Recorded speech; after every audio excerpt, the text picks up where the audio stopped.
ಇನ್ನೊಂದು ಏನಂತಂದ್ರೆ ಪ್ರಮುಖವಾಗಿ ಈಗ ಅಶ್ವಿನಿ ಮೇಡಮ್ ಅವ್ರ ಒಂಥರ ಸ್ವಲ್ಪ villain of big boss season 12 ತರ ಪೋರ್ಟ್ರೇ ಆಗಿರೋದು ಹೊರಗಡೆ. ಬಟ್ ನೀವು ಅವ್ರ ಪರವಾಗಿ ಸ್ಟ್ಯಾಂಡ್ ತಗೊಂಡಿದ್ದಾರೆ ತುಂಬಾ. ಅಂಡ್ ಈವನ್ ಮೊನ್ನೆ ಫ್ಯಾಮಿಲಿ ವೀಕಲ್ ಕೂಡ ಯಾರ ಹತ್ರನೋ ಒಬ್ರಿಗೆ ಹೇಳ್ತೀರಾ, ನಾನು ನಿಮ್ಮ ಅಮ್ಮನ ಫ್ಯಾನ್ ಅಂತ. ಮೋಸ್ಟ್ಲಿ ಅವರ ಮಗನಿಗೆ ಹೇಳೋದಲ್ಲ, ಯಾರಿಗೋ ಒಬ್ರಿಗೆ ಹೇಳ್ತೀರಾ ನೀವು, ಅಶ್ವಿನಿ ಅವ್ರದ್ದು ಫ್ಯಾನ್ ನಾನು ಅಂತೇನೋ ಹೇಳ್ತೀರಾ ಆ್ಯಕ್ಚುಲಿ. ಸೊ ಅಫ್ಕೋರ್ಸ್ ಅವರು ತುಂಬ ಸೈಲೆಂಟ್ ಆಗಿ ಕೂಡ ಇರ್ತಾರೆ, ಒಳ್ಳೆ ರೀತಿಯಲ್ಲಿ ಅವರು ಚೆನ್ನಾಗಿ ನೋಡ್ಕೊಳ್ತಾರೆ ಬೇರೆಯವ್ರನ್ನೆಲ್ಲ, ನಮ್ಮವರು ಅನ್ನೋ ಥರ ಟ್ರೀಟ್ ಎಲ್ಲ ಮಾಡ್ತಾರೆ. ಬಟ್ ನಿಮಗೇನು ಅಂದರೆ ಅವ್ರು ಆ ಥರ ಎಲ್ಲ ಬಿಹೇವ್ ಮಾಡುವಾಗ, ರಕ್ಷಿತನ ಜೊತೆಗೆ ಮಾಡಿದ್ದು ಅಥವಾ ಗಿಲ್ಲಿ ಜೊತೆಗೆ ಅಥವಾ ಬೇರೆ ಬೇರೆ ಗಲಾಟೆ, ರಘು ಅವ್ರ ಜೊತೆ ಗಲಾಟೆ, ಅದೆಲ್ಲ ನೋಡುವಾಗ ನಿಮ್ಗೆ ಏನು ಅನ್ನಿಸ್ತಾ ಇತ್ತು ಅವ್ರನ್ನ ನೋಡುವಾಗ? ಸೊ ಈಗ ಅಶ್ವಿನಿ ಮ್ಯಾಮ್ದು ನಂದು ರಿಲೇಶನ್ಶಿಪ್ ಹೇಗಿತ್ತು ಅಂದರೆ, ಗೇಮ್ ಅಂತ ಬಂದಾಗ ಐ ಆಮ್ ಸೀರಿಯಸ್.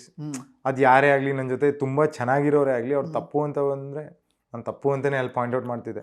ಅದರಿಂದ ಏನೇ ಅಫೆಕ್ಟ್ ಆಗ್ತಿದ್ರು ಅವ್ರು ನನ್ನ ಕೆಟ್ಟ ರೀತಿಯಲ್ಲಿ ಲೈಕ್ ಇವ್ನು ಯಾಕೆ ಹಿಂಗೆ ಹೇಳ್ಬಿಟ್ಟ ಅಂತ ಅನ್ಕೊಂಡ್ರೂ ಪರವಾಗಿಲ್ಲ, ನಾನು ಹೇಳ್ಬಿಡ್ತಿದ್ದೆ. ಈಗ ಒಂದು ಮೆಣಸಿಕಾಯಿ ಹಾಕೋದ್ರಾಗಲಿ, ತಿನ್ಸೋದ್ರಲ್ಲಾಗಲಿ, ಕಪ್ ನೀರು ಹಾಕೋದ್ರಲ್ಲಾಗಲಿ, ನಾವು ಪ್ರತಿ ಸತಿ ತಗೋತಿದ್ದೆ ಅಶ್ವಿನಿ ಗೌಡ ಅಂತಾನೆ ಅವ್ರ ಹೆಸರೇ ತಗೋತಿದ್ದೆ. ಬಟ್ ಅದನ್ನ ಬಿಟ್ಟು ಈಗ ಜನರಲ್ ಆಗಿ ಮನೆಯವ್ರ ಜೊತೆ ಹೇಗಿರ್ತಿದ್ರು ಅಂತ ನೋಡೋದಾರೆ, she is very nice person. Situations ಹಂಗೆ ಮಾಡ್ತಿತ್ತು, ಅವ್ರು ರಿಯಾಕ್ಟ್ ಮಾಡ್ತಿದ್ದ ರೀತಿ ಹಂಗೆ ಇರ್ತಿತ್ತು ಸ್ಟಾರ್ಟಿಂಗ್ ಇಂದ.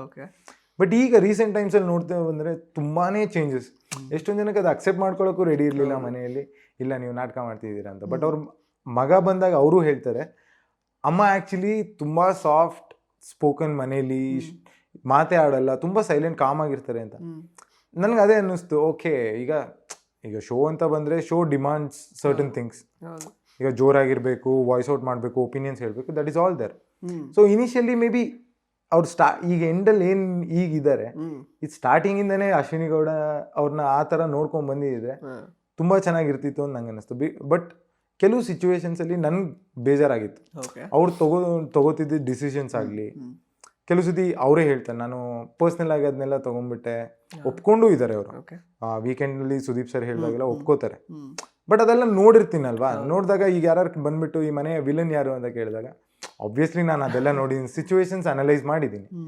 ನೀವು ಎಷ್ಟೇ ಒಳ್ಳೆಯವರಾಗಿ ಇದ್ದೀರಾ ಆಸ್ ಅ ಪರ್ಸನ್, ಬಟ್ ಸಿಚುವೇಶನಲ್ಲಿ ಹಿಂಗೆ ಇದ್ರಿ ಅಂತ ಹೇಳಿದಾಗ ಅವ್ರ ಹೆಸರೇ ತಗೋಬೇಕಾಗತ್ತೆ. ಬಟ್ ಅಲ್ಲಿ ಸ್ವಲ್ಪ ಕಂಟ್ರೋಲ್ ಮಾಡಿಬಿಟ್ಟಿದ್ದೀರಿ ಅವರು, ಗೇಮ್ ಕಂಪ್ಲೀಟ್ ಚೇಂಜ್ ಆಗ್ತಿತ್ತು. ಓಕೆ, ಇಂಟ್ರೆಸ್ಟಿಂಗ್ ಮತ್ತು ಇನ್ಫಾರ್ಮೇಟಿವ್ ವಿಡಿಯೋಗಳನ್ನ ಮಿಸ್ ಮಾಡ್ಕೋಬೇಡಿ, ಈಗಲೇ ಸಬ್ಸ್ಕ್ರೈಬ್ ಮಾಡಿ.